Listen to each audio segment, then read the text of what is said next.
பாவிகளாய் நாம் இருக்கும் பொழுதே சிலுவையில் தம் உயிரை நமக்காக கொடுத்ததால் நம்மீது வைத்த அன்பை நம் அன்பு ஆண்டவர் இயேசு கிறிஸ்து நமக்கு உறுதிப்படுத்தி இருக்கின்றார், அதை வெளிப்படுத்தி இருக்கின்றார்.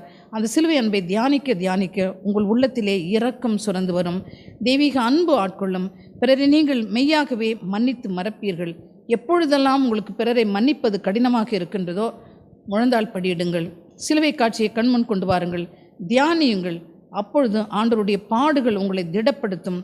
அதோடு கூட அவருடைய இறுதி வார்த்தை, தந்தையே இவர்கள் செய்வது இன்னதென்று தெரியாமல் செய்கிறார்கள், இவர்களை மன்னியும் என்று சொன்னாரே, அந்த வார்த்தைகள் உங்கள் காதில் ஒலிக்க வேண்டும். பிரியமானவர்களே, யாரை மன்னிக்க வேண்டும்? சீடர்கள் தொடங்கி இறுதி கொலையாளி வரைக்கும் அவர் மன்னிப்பு வேண்டுகின்றார். 3 ஆண்டுகள் தன்னோடு சுற்றி திரிந்து தன்னோடு உண்டு உறங்கி தன்னுடைய போதனையை கேட்டுக்கொண்டு தன்னால் தெரிந்து கொள்ளப்பட்ட சீடர்களை மன்னிக்கின்றார். அன்பார்ந்த ஒரு சகோதரன் என்று நினைத்த அந்த யூதாஸ், குருவே வாழ்க என்று சொல்லி முத்தமிட்டு காட்டி கொடுத்த அவனை மன்னிக்க